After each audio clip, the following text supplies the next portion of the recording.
Good morning everyone. Welcome to my channel all in one. ఇవాళ మేము మీ ముందుకి ఇంకొక ట్రావెల్ బ్లాగ్‌తో వచ్చేసాం. అది ఎక్కడ, మేము ఎక్కడికి వెళ్ళాం, ఏం చేసాం అనేది ఈ వీడియోలో డిస్కస్ చేద్దాం. చాలామందికి సక్సెస్ అంటే ఎంత హ్యాపీ ఉంటుందో, ఫెయిల్యూర్ అంటే అంత బాధ ఉంటుంది కదా!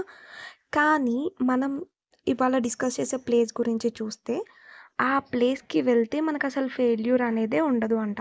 మనం ఏ కోరిక కోరుకున్నా అమ్మవారు 5 వారాలలో నెరవేరుస్తుంది అని చెప్పుకుంటారు. అయితే ఆ ప్లేస్ ఏంటో చూసేద్దాం. వీడియోనైతే మీరెక్కడ స్కిప్ చేయకుండా లాస్ట్ వరకు చూడండి. ఎందుకంటే మేము ఈ వీడియోలో ఏ ఏ టైమ్స్‌కి వెళ్తే ఫ్రీ ఉంటుంది, రష్ ఉండకుండా ఉంటుంది, ఏ డేస్‌కి వెళ్తే ఎలా ఉంటుంది, ఏ డేస్‌కి వెళ్తే ఏ ఏ ఫెసిలిటీస్ ఉంటాయి అనేది మేము ఈ వీడియోలో చెప్తాం. సో, ఎక్కడ స్కిప్ చేయకుండా లాస్ట్ వరకు చూడండి.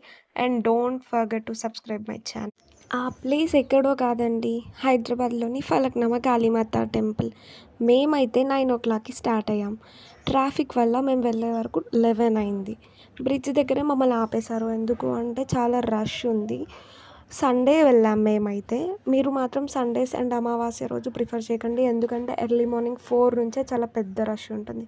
మాకైతే దర్శనం అవ్వడానికే 6 అవర్స్ టైం పట్టింది. ఫైనల్‌గా మేము అమ్మవారి దర్శనానికి వచ్చేసాం. అంత పెద్ద క్యూ నుంచి. అమ్మవారిని చూస్తున్నారు కదా ఎలా ఉన్నారో. నాకైతే డెకరేషన్ చాలా నచ్చింది. ఈ కాళీమాత గుడికి ఉన్న ఇంకొక ప్రత్యేకత ముడుపు. మనం ఏదైనా కోరిక కోరుకొని ముడుపు కడితే ఆ కోరిక పక్కా నెరవేరుతుంది అని ప్రతి ఒక్కరు నమ్ముతారు. సో, ఇంకెందుకు లేట్, మీరు కూడా వెళ్ళి మీ కోరిక ఏంటో చెప్పుకొని ముడుపు కట్టేయండి. ఆ అమ్మవారు మీ కోరిక నెరవేరుస్తుంది. మాకు అమ్మవారి దర్శనం చాలా బాగా జరిగింది. చూసేసారు కదండీ ఫుల్ వీడియో ఫలక్నామా గురించి. ఇంకెందుకు లేట్,